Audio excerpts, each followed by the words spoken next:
نحمده ونصلي على رسوله الکریم اما بعد۔ اس نشست سے ہمارے جس درس کا آغاز ہو رہا ہے وہ سورہ حج کے آخری رکوع پر مشتمل ہے، تو پہلے ہم اس پورے رکوع کی تلاوت کر لیتے ہیں اور اس کا ایک رواں ترجمہ، پھر اس کی ایک ایک آیت پر تفصیلی گفتگو ہوگی۔ اعوذ باللہ من الشیطان الرجیم، بسم اللہ الرحمن الرحیم۔ یا ایھا الناس ضرب مثل فاستمعوا له ان الذین تدعون من دون اللہ لن يخلقوا ذبابا ولو اجتمعوا له وإن يسلبهم الذباب شيئا لا يستنقذوه منه ضعف الطالب والمطلوب ما قدر اللہ حق قدره ان اللہ لقوی عزیز۔ اللہ یصطفی من الملائکۃ رسلا ومن الناس ان اللہ سمیع بصیر۔ یعلم ما بین ایدیہم وما خلفہم وإلی اللہ ترجع الامور۔ یا ایھا الذین آمنوا ارکعوا واسجدوا واعبدوا ربکم وافعلوا الخیر لعلکم تفلحون۔ وجاہدوا فی اللہ حق جہادہ هو اجتباکم وما جعل علیکم فی الدین من حرج ملۃ ابیکم ابراہیم هو سماکم المسلمین من قبل وفی ھذا لِيَكُونَ الرَّسُولُ شَهِيدًا عَلَيْكُمْ وَتَكُونُوا شُهَدَاءَ عَلَى النَّاسِ فَأَقِيمُوا الصَّلَاةَ وَآتُوا الزَّكَاةَ وَاعْتَصِمُوا بِاللَّهِ هُوَ مَوْلَاكُمْ فَنِعْمَ الْمَوْلَى وَنِعْمَ النَّصِيرُ۔ صدق اللہ العظیم۔ یا ایھا الناس، اے لوگو، ضرب مثل، ایک مثل بیان کی جاتی ہے، ایک مثال بیان کی جاتی ہے، فاستمعوا لہ، پس اس کو بڑی توجہ سے سنو۔ ان الذین تدعون من دون اللہ، یقیناً وہ ہستیاں کہ جنہیں تم پکارتے ہو، جن سے دعائیں کرتے ہو اللہ کے سوا، لن یخلقوا ذبابا، وہ ایک مکھی کی تخلیق پر بھی قادر نہیں ہے، ولو اجتمعوا لہ، چاہے وہ اس کے لیے جمع ہو کر زور لگا لیں۔ وَإِن يَسْلُبْهُمُ الذُّبَابُ شَيْئًا، اور اگر مکھی ان سے کوئی چیز چھین کر لے جائے، لَا يَسْتَنْقِذُوهُ مِنْهُ، تو وہ اس سے واپس نہیں لے سکتے۔ ضَعُفَ الطَّالِبُ وَالْمَطْلُوبُ، کیا ہی کمزور ہے چاہنے والا بھی اور جسے چاہا جا رہا ہے وہ بھی۔ مَا قَدَرُ اللَّهَ حَقَّ قَدْرِهِ، انہوں نے اللہ کا اندازہ نہ کیا جیسا کہ اس کے اندازے کا حق تھا۔ ان اللہ لقوی عزیز، یقیناً اللہ تعالی خود زبردست ہے اور قوت والا ہے۔ اللہ یصطفی من الملائکۃ رسلا ومن الناس، اللہ پسند فرما لیتا ہے فرشتوں میں سے بھی اپنے پیغامبر اور انسانوں میں سے بھی۔ ان اللہ سمیع بصیر، یقیناً اللہ تعالیٰ سب کچھ سننے والا، سب کچھ دیکھنے والا ہے۔ یعلم ما بین ایدیہم وما خلفہم، وہ جانتا ہے جو کچھ ان کے سامنے ہے اور جو کچھ ان کے پیچھے ہے۔ وإلی اللہ ترجع الامور، اور بالآخر تمام معاملات فیصلے کے لیے اللہ ہی کی طرف لوٹا دیے جائیں گے۔ یا ایھا الذین آمنوا، اے وہ لوگو جو ایمان لائے ہو، جو ایمان کے دعوے دار ہو، ارکعوا، رکوع کرو اللہ کے لیے، واسجدوا، اور سجدہ کرو، واعبدوا ربکم، اپنے رب کی بندگی اور پرستش کرو، وافعلوا الخیر، اور اچھے کام کرو، لعلکم تفلحون، تاکہ تم فلاح پاؤ، تم کامیاب ہو جاؤ۔ وجاہدوا فی اللہ حق جہادہ، اور اللہ کی راہ میں اللہ کے لیے جہاد کرو جیسا کہ اور جتنا کہ اس کے لیے جہاد کا حق ہے۔ هو اجتباکم، اس نے تمہیں چن لیا ہے، وما جعل علیکم فی الدین من حرج، اور تم پر دین کے معاملے میں کوئی سختی نہیں رکھی ہے، تنگی نہیں رکھی ہے۔ ملت ابیکم ابراہیم، یہ تمہارے باپ جد امجد ابراہیم ہی کی ملت ہے، انہی کا طریقہ ہے۔ هو سماکم المسلمین، اس اللہ نے تمہارا نام رکھا ہے مسلم، مسلمان، من قبل وفی ھذا، پہلے بھی اور اس میں بھی، اس قرآن میں بھی۔ لیکون الرسول شہیدا علیکم، تمہیں چن لیا ہے اس لیے تاکہ رسول تو گواہ بن جائیں تم پر، وَتَكُونُوا شُهَدَاءَ عَلَى النَّاسِ، اور تم گواہ بنو تمام نوع انسانی پر۔ فَأَقِيمُوا الصَّلَاةَ، پس قائم کرو نماز، وَآتُوا الزَّكَاةَ، اور ادا کرو زکوٰۃ، وَاعْتَصِمُوا بِاللَّهِ، اور چمٹ جاؤ اللہ کے ساتھ، وابستہ ہو جاؤ اللہ کے دامن کے ساتھ۔ هُوَ مَوْلَاكُمْ، وہ تمہارا مولا ہے، وہ تمہارا پشت پناہ ہے، مددگار ہے، حامی ہے۔ فَنِعْمَ الْمَوْلَىٰ، تو کیا ہی اچھا ہے پشت پناہ، وَنِعْمَ النَّصِيرُ، اور کیا ہی اچھا ہے مددگار۔ صدق اللہ العظیم۔ تمہیدی طور پر یہ نوٹ کر لیجئے کہ جس منتخب نصاب کا ہم مطالعہ کر رہے ہیں سلسلے وار، شروع میں بتا دیا گیا تھا کہ وہ 6 حصوں پر مشتمل ہے۔ پہلا حصہ چند جامع اسباق پر مشتمل تھا، دوسرے حصے میں ایمان سے متعلق مباحث تھے، تیسرے حصے میں اعمال صالحہ سے متعلق مباحث تھے۔ سورۃ الحجرات پر وہ تیسرا حصہ مکمل ہو گیا۔ اب چوتھا حصہ جو ہے وہ سورۃ العصر میں جو تیسری شرط نجات ہے، تواصی بالحق، حق کی وصیت کرنا، حق کا اعلان کرنا، حق کے لیے جہاد کرنا، حق کے لیے محنت کرنا، یہ اس کے مباحث پر مشتمل ہے۔ اور اس میں سب سے پہلا یہ درس ہے جو اپنے حجم میں بہت چھوٹا ہے، 6 آیات ہے کل، لیکن ایک تو یہ نوٹ کیجئے کہ یہ سورہ حج کا آخری رکوع ہے، اور قرآن حکیم کا جو عام اسلوب ہے وہ یہ ہے کہ اکثر و بیشتر جو صورتیں ہیں ان کی ابتدائی آیات بہت جامع، بہت گمبھیر، اور آخری آیات بھی فواتح کہلاتی ہیں، وہ آیتیں جن سے کوئی صورت شروع ہو رہی ہے۔ الف لام میم ذالک الکتاب لا ریب فیہ ھدی للمتقین، اب یہ فواتح سورہ بقرہ ہے۔ خواتین کہلاتی ہیں وہ آیات جن پر کوئی صورت ختم ہوتی ہے۔ لا یکلف اللہ نفسا الا وسعها لها ما کسبت وعلیہا ما اکتسبت ربنا لا تؤاخذنا ان نسینا واخطأنا الی الآخر۔ نہایت عظیم دعا پر سورہ بقرہ ختم ہو رہی ہے۔ ابتدائی آیات بہت جامع، انتہائی آیات یا اختتامی آیات بہت جامع۔ یہی معاملہ سورہ آل عمران کا ہے۔ بعض صورتیں جو ہیں وہ ابرپٹلی شروع ہو جاتی ہیں بغیر کسی تمہید کے، لیکن اکثر صورتوں کا معاملہ یہ ہے کہ ابتدا میں تمہید بڑی شاندار، بہت جامع، اور پھر اختتام بھی اتنا ہی جامع اور شاندار۔ تو یہ سورہ حج کا جو اختتامی رکوع ہے 6 آیات پر مشتمل، یہ ایک اعتبار سے قرآن حکیم کا جامع ترین مقام ہے، ایک خاص اعتبار سے۔ میں جب یہ لفظ استعمال کرتا ہوں، یہ اہم ترین آیت ہے، وہ کسی خاص پہلو سے اہم ترین آیت ہوتی ہے، ورنہ تو یہ قرآن مجید کا ہر لفظ اہم ترین ہے، لیکن یہ کہ مختلف موضوعات کے اعتبار سے مختلف آیات مختلف صورتوں کو خصوصی اہمیت حاصل ہے، اہمیت، اور وہ اہم ترین کہلائی جا سکتی ہے اس موضوع میں۔ یہ جو اہم ترین ہیں 6 آیات، یہ اس اعتبار سے کہ ان میں دعوت قرآنی کا خلاصہ بیان کیا گیا، قرآن کس چیز کی طرف لوگوں کو بلا رہا ہے، اور اس دعوت کو 2 حصوں میں تقسیم کیا گیا۔ ایک دعوت عام ہے پوری نوع انسانی کے لیے، ایک دعوت خاص ہے وہ اہل ایمان کے لیے۔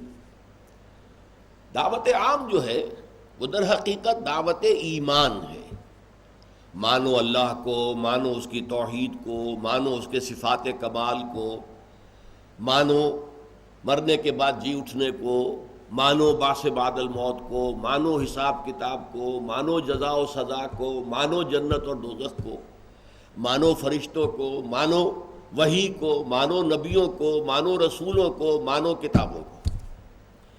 یہ دعوت ایمان ہے، مانو۔ اس لیے کہ جب تک کوئی شخص ان باتوں کو مانتا نہیں اس کو کسی عمل کی طرف نہیں بلایا جا سکتا۔ آپ کسی سے کہیں بھائی نماز پڑھا کرو، وہ اللہ کو مانتا ہی نہیں، آخرت کو مانتا ہی نہیں، قرآن کو مانتا ہی نہیں، تو آپ کس بنیاد پر کہہ رہے ہیں کہ نماز پڑھو؟ نماز پڑھنے کی بات آپ اس سے کہیں گے جو اللہ کو مانتا ہے، رسول کو مانتا ہے، قرآن کو مانتا ہے، اس سے تو آپ کہیں گے کہ نماز پڑھو۔ تو دعوت عمل تو ہوگی ان کو جو ایمان کا دعویٰ کریں کہ ہاں ہم نے مان لیا، ہم نے مان لیا اللہ کو، اس کی توحید کو، بعث بعد الموت کو، عالم آخرہ کو، نبوت کو، رسالت کو ہم نے مان لیا۔ اچھا اب مان لیا تو اب یہ کرو اور یہ کرو اور یہ کرو اور یہ کرو۔ چنانچہ 4 آیتیں جو ہیں ان میں آغاز تھا یا ایھا الناس، اے لوگو، دعوت عام پوری نوع انسانیت کے لیے، کسے باشد۔ آخری 2 آیات میں یا ایھا الذین آمنوا، اے وہ لوگو جو ایمان لائے ہو، اے وہ لوگو جنہوں نے مان لیا ہے، جنہوں نے تسلیم کر لیا ہے ان حقائق کو، اب ان کو پھر حکم دیا گیا ارکعوا واسجدوا واعبدوا ربکم وافعلوا الخیر وجاہدوا فی اللہ حق جہادہ فاقیموا الصلاۃ وآتوا الزکاۃ۔ اب دیکھیں کتنے فعل امر آ رہے ہیں۔ پہلے حصے میں فعل امر ہے ہی نہیں، ایک ہی ہے فاستمعوا لہ، کہ لوگوں دیکھو ایک مثال بیان کی جاتی ہے، غور سے سنو، اور کچھ نہیں۔ وہ دعوت عام ہے، اس کو سننے کے لیے صرف کہا جا رہا ہے توجہ سے سنو، دل لگا کر سنو، کان لگا کر سنو، بس کوئی فعل امر نہیں۔ اور آخری 2 آیتوں میں ارکعوا واسجدوا واعبدوا ربکم وافعلوا الخیر وجاہدوا فی اللہ حق جہادہ فاقیموا الصلاۃ وآتوا الزکاۃ واعتصموا باللہ، کتنے فعل امر آ گئے۔ یہ کچھ کرنے کا حکم ہے، احکام ہے، اور یہ کن سے کیے جائیں گے؟ یا ایھا الذین آمنوا، وہ لوگ جو ایمان لے آئے۔ تیسری بات تمہیداً ایک اور بہت اہم ہے نوٹ کرنے کی، اور وہ یہ ہے کہ قرآن مجید ایک خاص پس منظر میں نازل ہوا ہے۔ ٹائم اینڈ سپیس کا ایک خاص جو ہے حصہ اس میں نازل ہوا۔ سن 610 عیسوی سے لے کر 632 عیسوی تک قرآن نازل ہوا، یہ زمانہ نزول ہے قرآن کا۔ نمبر 2، ایک خاص علاقے میں نازل ہوا ہے، حجاز میں نازل ہوا ہے۔ حجاز ہی میں مکہ بھی ہے، مکی صورتیں، مدینہ بھی ہے، مدنی صورتیں۔ پھر حجاز میں آپ کے سفر رہے، تبوک کی طرف گئے تو کچھ صورتیں نازل ہوئی، آیات نازل ہوئی۔ قرآن پورا حجاز میں نازل ہوا، تو گویا کہ خاص ہے ٹائم اینڈ سپیس کمپلیکس جس میں قرآن نازل ہوا۔ اب اس وقت اور اس علاقے میں جو قوم آباد تھی، جو لوگ آباد تھے، وہ قرآن کے اولین مخاطب تھے۔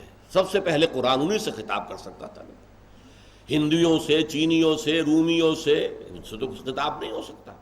خطاب کس سے ہو رہا ہے؟ وہ لوگ جو اس خاص پیریڈ میں 610 سے 632 تک جبکہ قرآن نازل ہوا، اور اس خاص علاقے میں وہ حجاز کی پٹی ہے، پہاڑی علاقہ ہے، اس میں جو لوگ آباد تھے وہ اولین مخاطب تھے۔ اب ان کا ذہنی پس منظر کیا تھا، ان کے عقائد کیا تھے، ان کا معاشرہ کیا تھا، ان میں خرابیاں کیا تھیں؟ ظاہر بات ہے کہ جس کو ہم کہیں گے کہ جلی انداز میں تو انہی چیزوں پر بحث ہوگی اور ان کی ذہنی سطح کے مطابق بات ہوگی۔ وہ ان پڑھ قوم تھی، ان سے فلسفیانہ مسائل پر بحث کی جاتی تو یہ تکلیف مالا یطاق ہو جاتی، نہ ان کی سمجھ میں باتیں آتی۔ ہمیں تو جیسا کہ قرآن کا مقصد تھا انہیں موٹیویٹ کرنا ہے، انہیں تیار کرنا ہے، تو ان کے ذہن کی سطح سے قریب ہو کر بات کی جائے گی تبھی وہ موٹیویٹ ہوں گے، ورنہ ان کے سروں پر سے بات گزر جائے گی۔ اس اعتبار سے قرآن مجید کا زیادہ حصہ جو ہے وہ ایک خاص پس منظر میں، ایک خاص قوم، اس کے حالات، ان کا جو حالات تھے، ان کے جو عقائد تھے، ان سے زیادہ جلی طور پر، واضح طور پر بحث کرتا ہے۔ لیکن اس کے ساتھ ہی قرآن ابد الآباد تک کے لیے ہدایت نامہ ہے، 20ویں صدی کے لیے، 21ویں صدی کے لیے، اور بھی کوئی صدیاں آنی ہو تو ان کے لیے ہدایت نامہ قرآن ہے۔ علم بڑھے گا، سائنٹیفک نالج کا ایکسپلوژن ہوگا، انسان کا عام ذہنی جو سطح ہے وہ بڑھے گی، لیول آف کانشسنس بڑھے گا، تو قرآن کو وہ ہدایت بھی دینی ہے جو اس دور کے لوگوں کے لیے مناسب ہے۔ یہ چیز قرآن مجید میں خفی انداز میں ہے۔ یہ جلی اور خفی 2 الفاظ نوٹ کر لیجئے۔ جلی انداز میں، واضح انداز میں، اور میکسیمم حصہ جو ہے وہ بحث کرتا ہے اس سطح پر کہ جو جس پر کہ اس وقت کا وہ معاشرہ تھا بالفعل، جو اولین مخاطب تھے، لیکن خفی انداز میں بیچ بیچ میں ایسی چیزیں بھی آ جاتی ہیں جن کو وہ لوگ پڑھ کر گزر جائیں گے، کوئی خاص توجہ نہیں دیں گے، اور جن کے ذہن میں فلسفیانہ مسائل ہیں، عقدے ہیں جو حل کرنے میں لگے ہوئے ہیں، وہ وہاں پر رک جائیں گے، وہ وہاں پر اپنی جو مائکروسکوپ ہے، ذہنی مائکروسکوپ، اس کا جو ہائی پاور لینس ہے اس کو لگا کر ٹک جائیں گے وہاں پر، اس پر غور کریں گے۔ تو آج کے اس درس میں اس کی بہت عمدہ مثال آپ کے سامنے آئے گی۔ دیکھیے، جو عمومی دعوت ہے قرآن کی، وہ دعوت ایمان، اس کے 3 اجزاء ہیں۔ ایمان باللہ، توحید کے ساتھ۔ یہ میں نے خاص طور پر کیوں کہا؟ ایمان باللہ تو سب کو حاصل تھا، بدترین مشرک جو ہیں وہ بھی اللہ کو تو مانتے تھے نا، تو اللہ کے ساتھ کچھ چھوٹے خداؤں کو مانتے تھے۔ ان کا جرم یہ تھا، ایتھیزم جسے آج کہا جا رہا ہے کہ خدا کا سرے سے انکار، وہ دنیا میں پہلے نہیں تھا اور آج بھی نہیں ہے۔ آج بھی ایتھیسٹ جو ہے اس نے در حقیقت مادے کو وہاں بٹھا دیا ہے، خدا بنا دیا ہے۔ خدا کو مانے بغیر چارہ کار نہیں ہے، یا مادے کو خدا بنا لیں گے آپ، یا یہ ہے کہ کسی اور ہستی کو خدا بنائیں گے۔ تو اللہ کو سب مانتے تھے۔ اب عیسائیوں میں اللہ، گاڈ ایز فادر، پھر گاڈ ایز سن، گاڈ ایز ہولی گھوسٹ، لیکن اللہ تو ہے اوپر۔ ہندوؤں میں مہادیو، مہادیو تو ایک ہی ہے، دیویاں اور دیوتا بے شمار ہیں۔ گریک اور رومن، ان عقائد میں کیا تھا؟ گاڈ، بڑے جی سے لکھا جائے گا، گاڈ، یہ ایک ہی ہے، یہ اومنی پوٹنٹ ہے، اومنیشینٹ ہے، اومنی پریزنٹ ہے، ہر جگہ موجود ہے، علی کل شیء قدیر ہے، ہر شے کا جاننے والا۔ چھوٹے جی سے لکھے جائیں گے گاڈز اینڈ گاڈیسز، یہ دیویاں دیوتا ہے۔ لہذا اللہ کو تو مانتے سب ہیں۔ اصل شے کیا ہے؟ اللہ کو توحید خالص کے ساتھ ماننا۔ قل هو اللہ احد اللہ الصمد لم یلد ولم یولد ولم یکن لہ کفوا احد، یہ ہے توحید، یہ ہے اخلاص۔ پھر نمبر 2 بات کیا بنواتا ہے قرآن؟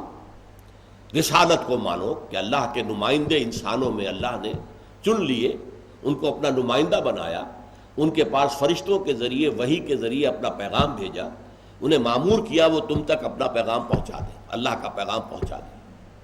مانو اس کو کہ مرنے کے بعد ریزریکشن ہے، بعث بعد الموت ہے، حساب کتاب ہے، جزا و سزا ہے، جنت اور دوزخ ہے۔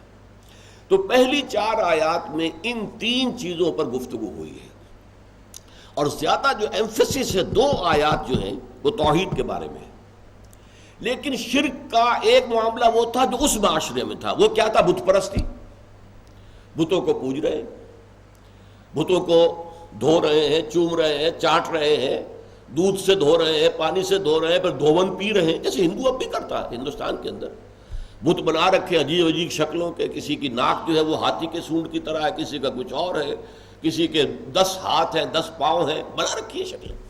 پھر ان کو جا کر ان کے آگے ہاتھ جوڑتے ہیں، متھے ٹیکتے ہیں، چومتے ہیں، چاٹتے ہیں، ان کو پھر نہلاتے ہیں، دھوتے ہیں، اس کا دھون تبرک سمجھ کر پیتے۔ یہ ہے عامیانہ شرک جو دنیا میں رہا ہے۔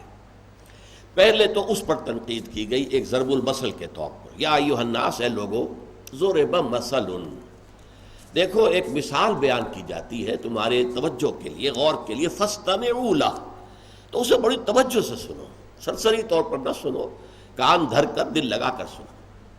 یہ ذرا فرق نوٹ کر لیجئے، سمع یسمع کے معنی ہے سننا، اور استمع یستمع اس کے معنی کیا ہے؟ غور سے سننا۔ یہی لفظ آیا ہے قرآن مجید میں، فَإِذَا قُرِئَ الْقُرْآنُ فَاسْتَمِعُوا لَهُ وَأَنصِتُوا، اے لوگوں جب قرآن کی تلاوت ہو رہی ہو، قرآن کی قرأت ہو، قرآن کو پڑھا جائے تو پوری توجہ سے اس کو سنو اور خود خاموش رہو، تاکہ پوری کنسنٹریشن تمہاری قرآن کے سننے پر ہو جائے۔ تو استماع کا لفظ یہاں پر آیا کہ اے لوگوں، ایک مثال بیان کی جاتی ہے، تم جو شرک کرتے ہو، تم جو بتوں کو پوجتے ہو، چومتے ہو، چاٹتے ہو، ان کے آگے نذرانے پیش کرتے ہو، بہت سے بتوں کے سامنے جو ہے قربانیاں دی جاتی تھیں، بچوں کو قربان کیا جاتا تھا۔ آج بھی ہندوستان کے اندر بچوں کی قربانی دی جاتی ہے دیوتاؤں کے سامنے، ہلاک کیے جاتے ہیں بچے، یہ ہوتا ہے۔ تو فرمایا ایک مثال بیان کی جاتی ہے، ذرا توجہ کرو، غور سے سنو، ان الذین تدعون من دون اللہ، یہ ساری ہستیاں جنہیں تم اللہ کے سوا پکار رہے ہو، پرارتھنا کر رہے ہو، دعائیں کر رہے ہو، چلا رہے ہو ان کے سامنے، لن یخلقوا ذبابا ولو اجتمعوا لہ، وہ ایک مکھی تک کی تخلیق پر قادر نہیں ہے چاہے وہ سب کے سب جمع ہو جائیں۔ اب دیکھیے یہاں پہ قافیہ فاستمعوا لہ وَلَوْ اجْتَمَعُوا لَهُ، یہ جو ہے یہ در حقیقت قرآن کا میوزک ہے، غنا ہے قرآن کا۔ اس میں جو ایک صوتی آہنگ جو ہے قرآن مجید کی آیات کے اندر، اس سے ایک ملکوتی غنا، ایک ملکوتی موسیقی، ڈیوائن میوزک ہے جو ہمارے سامنے آتا ہے۔ اسی لیے حکم دیا گیا ہے زینوا القرآن باصواتکم، قرآن مجید کی تلاوت کرتے ہوئے حسن صوت سے قرآن کو مزین کرو۔ تمہیں اللہ نے اچھی آواز دی ہے تو اچھی آواز سے قرآن کو پڑھو۔ وَمَن لَّمْ يَتَغَنَّ بِالْقُرْآنِ فَلَيْسَ مِنَّا، جو قرآن مجید کو اچھی سے اچھی آواز میں پڑھنے کی کوشش نہیں کرتا وہ پھر ہم میں سے نہیں ہے، یہ قرآن کا حق ہے۔ یا ایھا الناس ضرب مثل فاستمعوا لہ ان الذین تدعون من دون اللہ لن یخلقوا ذبابا ولو اجتمعوا لہ۔ اس سے بھی آگے بڑھ کر بات فرمائی وَإِن يَسْلُبْهُمُ الذُّبَابُ شَيْئًا، اگر مکھی ان سے کوئی چیز چھین کر لے جائے، لا یستنقذوہ منہ، تو وہ اس سے واپس بھی نہیں لے سکتے۔ اتنے لاچار، اتنے بیچارے۔ تم حلوے مانڈے ان کے سامنے رکھتے ہو، بتوں کے سامنے پیش کر رہے ہو، اور اس پر مکھیاں بنبنا رہی ہیں، وہ بت تو مکھیوں کو ہٹانے کے پر قادر نہیں ہے۔ عام انسان بھی کبھی پسند نہیں کرے گا کہ اس کے سامنے جو کھانا رکھا ہوا ہے اس پر مکھیاں بنبنا رہی ہیں، ہٹائے گا، بھگائے گا مکھیوں۔ یہ تو اتنے لاچار ہیں، اتنے بیکار ہیں، نہ ان میں جنبش ہے، نہ ان میں سماعت ہے، نہ ان میں بصارت ہے، نہ ان میں کوئی طاقت ہے، نہ خیر کی ہے نہ شر کی ہے، لا حول ولا قوت الا باللہ۔ تو یہ کن کو پوچھ رہے ہو تم؟ یہ ہے ان کے اندر ایک انٹروسپیکشن کہ ذرا اپنے گریبانوں میں جھانکو، کس کو پوچھ رہے ہو؟ اب ذرا غور کیجئے، یہی جو مثال الفاظ میں یہاں بیان کی گئی ہے وہی حضرت ابراہیم نے عمل میں کر کے دکھائی تھی۔ جب سب لوگ شہر سے باہر نکل کر چلے گئے، بت خانہ خالی تھا، شہر خالی تھا، آپ یہ کہہ کر رہ گئے تھے کہ میری طبیعت ٹھیک نہیں ہے، میں نہیں آپ لوگوں کے ساتھ باہر جا سکتا۔ کوئی ہوگی پوجا جو ہوتی ہے خاص، کھلے میدان میں جا کر پوجا ہندو بھی کرتے ہیں، تو ایسے ہی کوئی خاص پوجا ہوگی جس کے لیے سب چلے گئے، شہر خالی، بت خانہ خالی۔ یہ گھس گئے، تیشہ ہاتھ میں پکڑا، سارے بتوں کو توڑ دیا، لیکن جو بڑا بت تھا اسے رہنے دیا، اور جو تیشہ تھا جس سے سب کو توڑا تھا وہ اس کے کندھے پر لٹکا دیا۔ اب آپ سوچئے کیا قیامت برپا ہوئی ہوگی جب لوگ واپس آئے، انہوں نے اپنے معبودوں کا حال دیکھا۔ ہندوستان میں اگر بنارس میں یا متھرا میں یا کسی کاشی میں کسی جگہ یہ حادثہ ہو جائے تو قیامت آ جائے گی کہ نہیں؟ تو وہ لوگ چیخے چلائے، کیا ہوا، کس نے کیا؟ کسی نے کہا ہاں ایک نوجوان ابراہیم ہے، وہ ذکر کیا کرتا تھا کہ یہ کوئی چیزیں نہیں ہیں جنہیں تم پوچھتے ہو، سب غلط ہے۔ اچھا لاؤ اسے بلاؤ، حاضر کرو۔ آئے حضرت ابراہیم، کیا تم نے ان کو توڑا ہے؟ اس نے توڑا ہوگا جو کھڑا ہوا ہے، جس کے کندھے کے اوپر جو ہے یہ تیشہ بھی موجود ہے، جسے آپ کہتے ہیں آلہ واردات، وہ آلہ واردات بھی برآمد ہو رہا ہے اس کے پاس، اور یہ کھڑا ہوا ہے، باقی سب ٹوٹے ہوئے ہیں۔ تو سرکمسٹانشل ایویڈنس کیا بتا رہا ہے؟ پوچھو اس سے۔ کہا ابراہیم تم جانتے ہو نہ یہ سنتے ہیں نہ بات کرتے ہیں۔ تو فرمایا تف ہے تم پر کہ تم ان کو پوچھتے ہو، اف لکم وما تعبدون۔ ایک دفعہ جو آنکھیں کھل گئی ان کی، فرجعوا الی انفسہم، اب انہوں نے اپنے گریبانوں میں جھانکا اور کہا انکم انتم الظالمون، ظالم تو تم ہی ہو، غلط راستے پر تم ہی ہو۔ ابراہیم تو ٹھیک کہہ رہا ہے، یہ تو تم نے خود تراشیدم پرستم شکستم، تم خود ہی تراشتے ہو، خود ہی ان کو پرستش کرتے ہو، اور پھر بوسیدہ ہو جائے تو پھینک دیتے ہو اور تراش دیتے ہو۔ یہ تمہارے ہاتھ کے تراشے ہوئے ہیں۔ می تراشد فکر ما ہردم خدا بندے دیگر، رست از یک بنتا افتاد در بندے ذکر۔ بڑا عمدہ شعر کہا اقبال نے کہ بت کہتا ہے اپنے بت پرست سے یا بت تراش سے، مرا بر صورت خویش آفریدی، اے بت تراش تو خدا بنانے چلا تھا، تو نے اپنی ہی صورت میں مجھے بنا دیا، تیری دو آنکھیں میری بنا دی، تیری ناک میری ناک بنا دی، میرے دو ہاتھ بنا دیے، تم نے تو مجھے اپنی صورت پر بنایا۔ مرا بر صورت خویش آفریدم، برون خیش تن آخر چه دیدم، اپنے وجود سے باہر تمہیں کوئی شے نظر آئی؟ کیا دیکھا تم نے؟ تو یہ معاملہ ہے کہ بت بنایا، تراشا۔ اچھا یہاں ایک اعتراض ہو سکتا ہے اور وہ ہے فلسفیانہ اعتراض۔ ڈاکٹر رادھا کرشنن آپ کو معلوم ہے کہ ہندوستان کے صدر بھی رہے، بہت بڑے فلسفی تھے، علامہ اقبال کے ہم عصر تھے، اور جو مسلمانوں میں عظیم ترین فلسفی علامہ اقبال تھے تو ہندوؤں میں عظیم ترین فلسفی رادھا کرشنن تھے۔ یہ دوسری بات ہے کہ علامہ کی عمر 61 برس ہوئی اور ان کی 90 سے اوپر ہوئی ہے، تو وہ بہت عرصے تک زندہ رہے۔ تو انہوں نے جو ہسٹری آف انڈین فلسفی لکھی ہے اس میں لکھا ہے کہ ہم بتوں کو نہیں پوجتے، بلکہ بت کو تو ہم اپنے میڈیٹیشن کے لیے ایک ذریعہ بناتے ہیں، توجہ کے لیے، مراقبہ جسے ہم کہتے ہیں، تاکہ کنسنٹریٹ کریں اس کے اوپر، دھیان لگائیں۔ دھیان، گیان اور دھیان دو چیزیں ہندی میں ہیں۔ گیان از معرفت، نالج، گنوسس، اور دھیان میڈیٹیٹ کرنا، توجہ لگانا۔ تو یہ ہم میڈیٹیٹ کرنے کے لیے ہم نے نشانی بنا دی ہے، یہ فلاں دیوی کی مورتی ہے، اس پر توجہ ہم لگاتے ہیں تو در حقیقت اس مورتی کو نہیں پوج رہے ہوتے بلکہ اس دیوی کو پوج رہے ہوتے۔ لیکن یہ بات جو ہے یہ صرف ایک فلسفی کہہ رہا ہے، عوام کے نزدیک وہی بت بن جاتے ہیں ان کے معبود، اسی لیے انہیں دھوتے ہیں، ان کو چومتے ہیں، انہیں چاٹتے ہیں، صرف توجہ تو نہیں کرتے نا، بلکہ یہ کہ ان کے ساتھ وہ معاملہ کرتے ہیں، ان کو دھو کر ان کا دھون پیتے ہیں، سب کچھ کرتے ہیں، تو وہ در حقیقت عوامی سطح پر تو وہی معبود بن جاتے ہیں۔